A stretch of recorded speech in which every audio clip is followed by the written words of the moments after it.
listening to Betterment.com's Tresoteric podcast, where we journey to the inside kingdom and unlock esoteric truths within.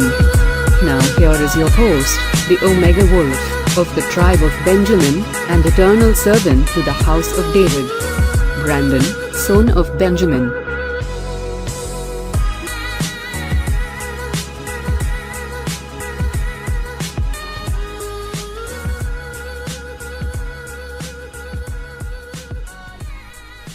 You would never leave us nor forsake us. And when we hurt, you hurt. And you were the chief provider. You were the chief caretaker. You were the one who stayed up late at night. And you were the one who gave us all things for those first few years. It's just incredible. And I got to see the look on the face. And I got to see your look on your face when we were born, and how lovely it was, and how blessed it was, and the energy that was there and present in the room. So I just want to thank you all, mothers, today, and thank you for everything that you have done for us and that you've done for our world. And you continue to nurture this world, and you teach us about compassion, and you teach us about loyalties and things that you don't always get credit for, but you guys are strong, and you guys are the backbone of who we are as a people and species. So really cool stuff. It's Mother's Day. Greetings from the Valley of the Sun, Phoenix, Arizona. This is the Tresoteric podcast, where we go and look to the inside and find out what's going on in there. And we're just grateful today. It's a lovely day. And I was thinking, and I was telling a friend, I can't believe, like, Phoenix, Arizona, we get 300 plus days of sunshine a year. It's amazing, because the sky is always blue. Now, it's hotter than hell in the summertime, but I'll take that, man. I got to have my sunshine. I know some people really enjoy the overcast, and I do every once in a while too, and sometimes a nice rainstorm will make me want to just sit down on the sofa that day and just read books and stuff. So, but I'm a sunshine guy. I'm also a dog guy. I love dogs, man. I've always loved dogs ever since I was a kid. And I study dogs and their behavior, and I've been called a dog many times, and I'm sure a lot of us men have been called that too as well. But if you think about it, and I don't know if you ever heard this, but they say that most dogs, all domesticated dogs, whether you be a bulldog or a chihuahua or a Rottweiler, you're descended from a wolf. And I find that amazing. Like, how in the hell do you go from being a ravenous wolf in the woods to becoming a little, teacup chihuahua, or to a little, Shih Tzu or something like that, a little pug? It's amazing how these genetics work, and then the continual, mating of the animals and the species and stuff. And it just, there's all of these different types of dogs out there, even coyotes. So, focusing on dogs, I just want to go and provide some type of parable, some type of esoteric story about dogs. I like to use parables because they give us kind of the example, and we can learn in layman's terms what the general message is, a spiritual message. And I know that Master Yahushua did that when he taught, and then I teach you parables about the computers. How you are your own computer, and you're plugged into this network. And it's really, really funny about the whole computer thing too, and the network thing. I'll get off on a little tangent here really, really quick, but it's really cool, because each one of us is a computer, and we're all plugged into this humongous network, and we all get into these local area networks too, where, people who have the same type of beliefs as you and stuff like that, you kind of get plugged into these little mini networks where you guys will have a lot of the same beliefs and a lot of the same understanding and stuff. But in the computer world where I work, each machine, each node, or each computer is called a host, which is, it's called a host, and it hosts applications. You can put all the different things too. Well, you're a host.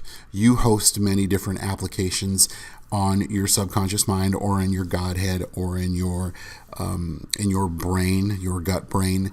Those are applications native to you, the host.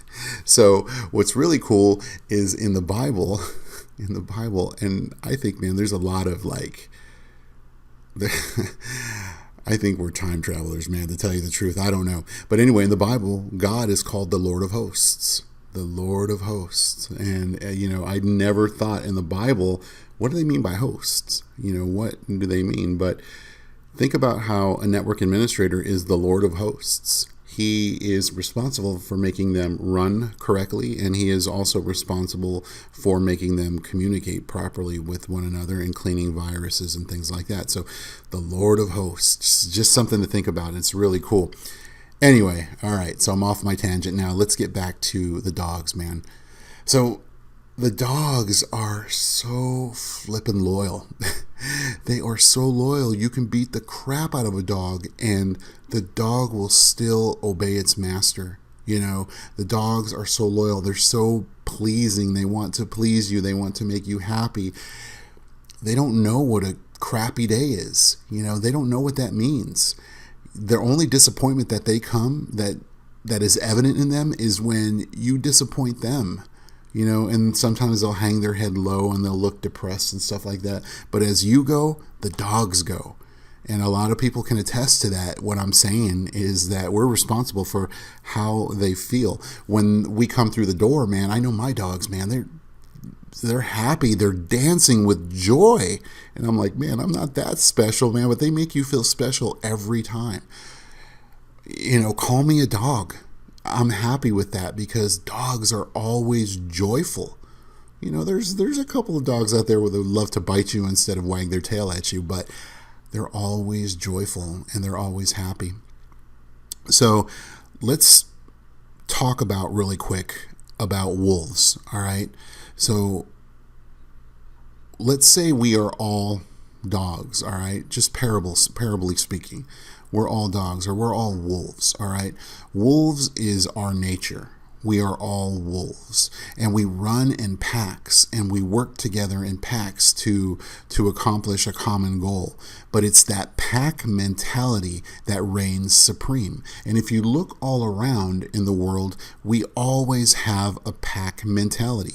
You only hang around people who listen to the music that you do for the most part, or who have the same political beliefs or the religious beliefs and stuff like that. We tend to withdraw into packs that we're comfortable with.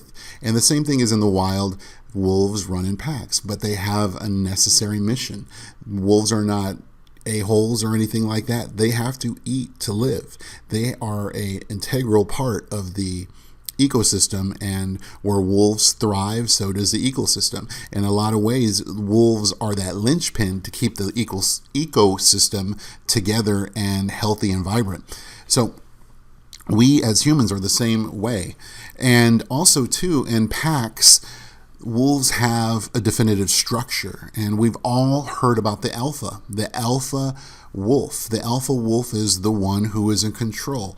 And for us, we have alpha personalities. We have, beta personalities. And it seems like in the wolf dynamic, there's the alpha and then there's just wolves. All right. So alpha is the organizer, the most confident, and everyone follows the alpha. A lot of us in the real world, like I said, are sleepwalking, and we are just kind of falling in, and none of us want to take on that alpha persona, and it's okay to have that alpha persona. Too much alpha persona leads you to being a-hole possibly, but something that's never really looked upon in the pack mentality is the omega wolf. And the omega wolf is the lowest on the totem pole in rank. You have the alpha, you have the beta, and then you have all of those wolves in between, but the omega is seldom ever talked about. So there are people out there who've actually studied this, and there is a term called the omega wolf, right? And so the omega wolf is the most laid back of all the wolves. It's not the strongest, and it's the one who tries to get the vibe up to make people happy. It's usually the peacemaker of the pack, and it's the one who usually eats the last. It's basically a floor mat. The Omega Wolf is a floor mat, and the people in the pack, they really don't pay attention. I just said people. The wolves in the pack, they really don't pay attention to the Omega Wolf. They give the Omega Wolf little regard. They take out their frustrations on the Omega Wolf because, unfortunately, in the animal kingdom and also in the human domain that we live in, people take niceness for weakness. People get stepped on for being overly nice. And that's just maybe a flaw, or maybe it's by chief design and getting us and leading us to be stronger and, natural selection or what have you, whatever it's called. So the Omega Wolf is the stepping stone. It is the footstool. It is the floor mat. And a lot of times the Omega Wolf will be picked on so much, will be picked on and disregarded so much where the Omega Wolf splits. It's just forced from the den, like cannot handle it anymore. And so the Omega Wolf goes off on its own. And it is a do or die situation because you have an animal who's used to thriving in a pack and realizing that the pack is how he eats or how she eats is a very scary notion to go out on your own. So people who have studied wolves have studied some Omega wolves that go out there and they have to become the alpha. They have to come out and be separate from the pack. And what they do is they learn these intense survival skills. They up their game. They have to go a little dark to find the light. They have to become an apex predator. They have to survive. And they don't have a bunch of other wolves in the den to watch his or her back. So it's a very incredible dynamic. And there has been stories that the Omega sometimes will come back to the pack and will challenge the alpha in the Omega's new attained strengths, and will challenge that Omega, and that Omega will succumb to the overall strength, the alpha will succumb to the overall strength of the Omega, and there will be a little change of rank and order, and the Omega will then become the alpha. And I want to translate that into a little microcosm of what we need to do. We need to be the alpha and the Omega. We have to do that, in my opinion. And this is what's working for me. My sister used to call me the alpha. I don't know why she did, but she also used to call me the alpha wolf or something like that. But anyway, what happens is this Omega wolf learns the duality of life. It learns how to be the aggressor. It learns how to be the strength. And it learns all hunting skills, all ways of survival. Comes back and challenges to the pack. And what happens, though, is this Omega becomes a great leader because the Omega had been on the bottom. The Omega had learned this humility. And now has this compassion, has this compassion to understand the others. And so this translates very well to what we are. We have prepared ideas that we've inherited. We've plugged in to all of these hosts, and we plugged into certain networks and stuff. A lot of us can't think for ourselves. A lot of us defend positions of politics and religion, and we don't really know why we're doing it. It's just we've subscribed to other people's broadcasts. And you'll come to find out that as you change in life and as you mature, what happens is your beliefs are nowhere near where they were 10 years ago, right? And so we have this pack mentality. I challenge you today to come out and be separate from the pack and go and cultivate yourself like the Omega. See, the Omega was always the alpha, but the Omega had to put himself in an environment to unlock that alpha. And you need the alpha to survive. You need the alpha to be the best version of yourself. but you also need the omega to keep you grounded. You need the omega to know humility. You need the omega to know rachem, which is Hebrew for compassion. All right, rachem is Hebrew for compassion. And on this day, Mother's Day, what a good word, man. It means compassion. The same letter arrangement in Hebrew also means the womb. Rachem. It's amazing. Rachem and Rachem, compassion in the womb. And on Mother's Day, what a day to honor that. Women are compassionate in a lot of ways, and men are sometimes, man, we're pig-headed. But this whole thing about becoming the omega is retreating to the sanctuary of yourself, retreating back inside and finding out and becoming who you are. Ask yourself, why am I this way? Why do I believe in that certain belief? Am I just following the pack? Rely on you to teach you about you. Find out who you are. Let your yes be your yes and your no be your no. There was a time, man, where I just gave a shit what people thought about me. And I'm at the point now where I really don't give one rat's ass about who thinks what of me and, how they judge me. I've always tried to keep this character where people, all right, I wonder if they'll like that, and I was a pleaser. That's the one thing about dogs. Dogs are pleasers, man. We want to please our master.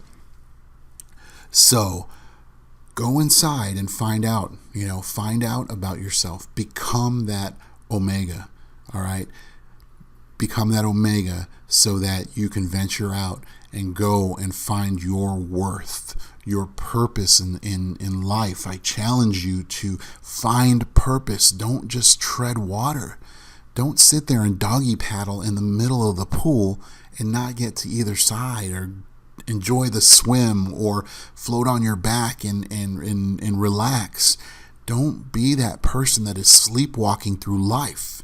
Venture inside so that you can stimulate your outside. All right? Find out about yourself and become that dog. I encourage you guys to become that dog. Stop being wolves. All right? We don't have to be wolves anymore. Things are not as dire. Yeah, nice little pun there, right? Things are not as dire as they used to be. All right, become that friendly dog. Dogs are always happy, and the dog always wants to please its master. I want you to always please God. And to please God is to please the God within. And people who are going to, detractors and people who are going to hate on this message, I'm not encouraging for people to enter into debauchery. That's not what I'm encouraging. I'm encouraging people to go inside and find the master. Find the master of goodness and all good things that bring up about joy and thanksgiving. All right? That is what pleasing God is. Pleasing God. In fact, there's a scripture that talks about King Josiah in the Old Testament. And it talked about the attributes of King Josiah. And it said, did he not take care of the widow? And did he not take care of the orphan? And then it goes on to say, isn't that what it means to love God? All right? It's a vibrational state. So scripture was saying to love God, you have to take care of the widow and the orphan. And the way we're designed, when we do good things, we get a great energetic vibrational reward.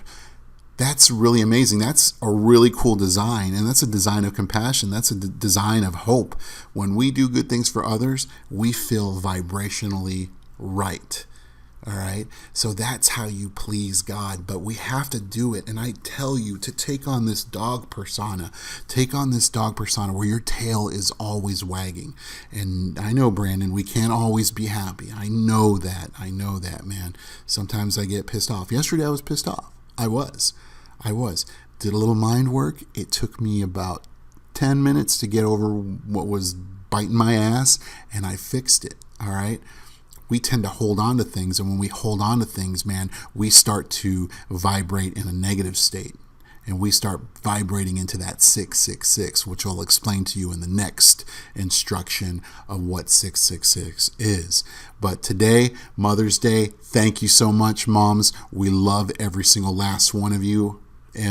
Guys out there, man, bless your wives, bless your mothers, bless your sisters, bless all women this day forward. Let every day be a Mother's Day, because it makes us have Thanksgiving. It makes us give that grateful heart, and nothing good will ever come to you if you do not possess that grateful heart. Take care, guys, and have a good one.